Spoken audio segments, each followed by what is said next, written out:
Welcome back. Hope you're relieved and you have refreshed. Let's continue with our lesson. And we look at lesson objective 1. Count, order, and compare decimal fractions. And let's look at a few notes. 1.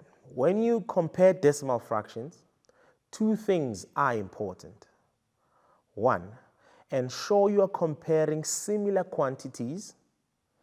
For example, if I'm talking about mass, it should be kilograms against kilograms or grams against grams.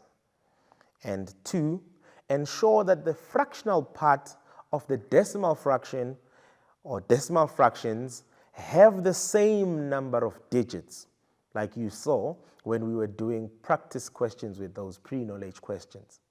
We included A0 there, just so that we have the same number of decimal digits. And let's move to the first example. And it reads, write the values of the marked points A to D in as accurately as possible in decimal notation. Now, when you do this, it's important to look at your number line, study it, and understand what it represents.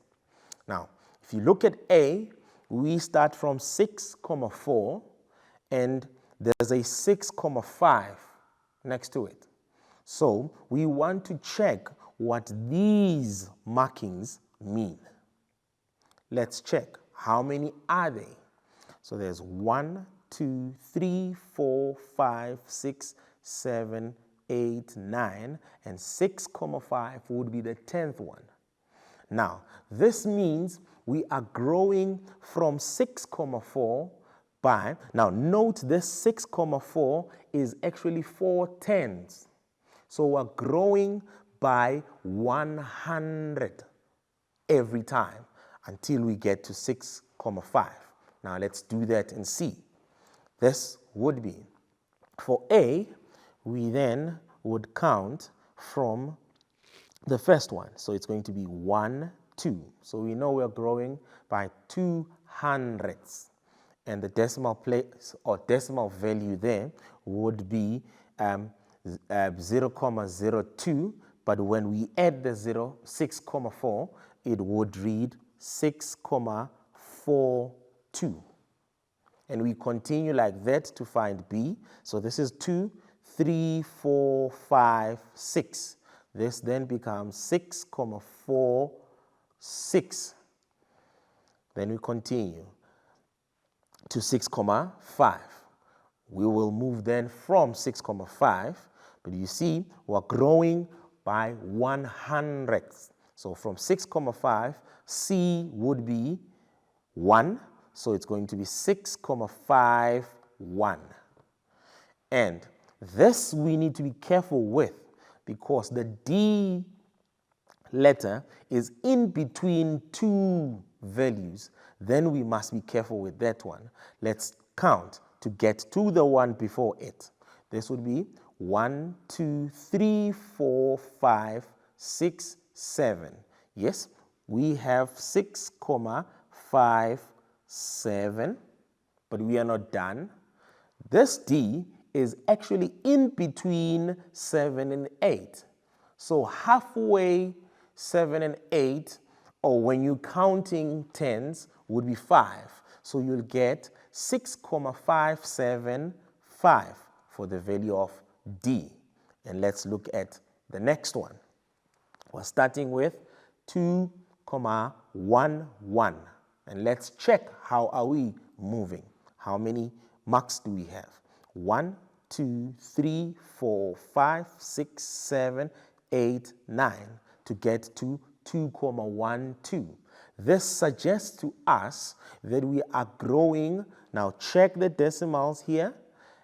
It's 2 decimals. So already we have 11 hundredths. So our growth is going to be 1,000ths every time. So let's count. 1, 2. Now we have 2,000ths added to the 2,11, which gives you 2,112. And we continue to count. 3, 4, 5. This is now going to be 2,115. And let's check C. 1, 2, 3, 4. Counting from 2,12, this would be 2,12. We said 4, so it's going to be 4,000. And again, the value of D we need to be mindful of because it's sitting in between two markings. Let's count. So this is 2,14, so it's 5, 6, 7 again. Now we have 2,127. Okay, let's write this correctly somewhere here. This is 2,127, and halfway through, like we did previously, is going to be 5. And let's finish off. Now you get the drill, and I know you're going to help me finish this one. We're starting with 90,09 to 90,08. We check, correct. How many markings do we have in between? So it's 1, 2, 3, 4, 5, 6, 7, 8, 9. This would be the 10th one, so it means we're growing. Check the decimal place. 1,000. Let's go. Number 2, it's going to be 90,092. And we go to B. Let's count. 3, 4, 5, 6, 7, 8. That's correct. And did you get 90,098? Perfect. Let's move on. From 90,08, we're going to C. Let's count how many markings. So it's 1, 2, 3, 4. Now you have 90,084. And now there's a catch. Look at D, not sitting in between anything. So this is a standalone now.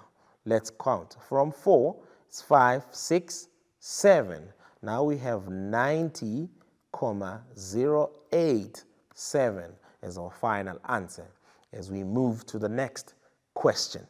I know that's a lot to take in. Arrange the following decimal fractions in ascending order. Remember, we said ascending order means from smallest to biggest. Let's look at the question.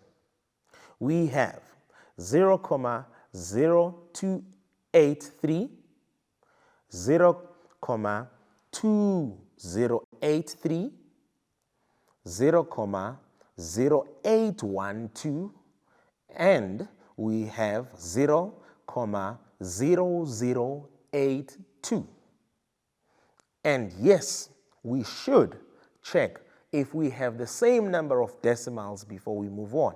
So there's 4 decimals here, there's 4 decimals here, there's 4 decimals here, and there's 4 decimals here. So everything looks set for us to write our decimals in ascending order. And let's see how the solution would look. You'll have 0,082, which is the smallest, followed by 0,0283, followed by 0,0812, and lastly, the bigger one would be 0,2083. Let's look at the next example. Which is bigger, 0,23 or 0,231? Step number 1. Now you get the drill. We must have the same number of decimals after the comma. So we rewrite the same thing, the same decimals as 0,23, and I'm just going to replace all with a box because we want to check which one is bigger. 0,231. And let's check. This should have a 0 here. And here we have 230 thousands vis-a-vis 231 thousands. Which one is bigger? Yes, you're correct. 231 thousandths would be bigger, and it would be pointing at the smaller one. Let's look at the next one. Which is the bigger number? 2,512 or 2,52? Now, let's do the correct thing and look at the decimals. We have 2 decimals here and 3 decimals. Let's get this in correct form for us to be able to compare. So this would be 2,512, and like we did before, we're going to introduce a box, and then we write 2,52, and then we write that 0. Now, question would be, which one is bigger? Is 512 thousandths bigger than 520 thousandths? Correct. 520 thousandths would be bigger, so it's pointing at the smaller one. And this brings us to an ad break. See you on the flip side.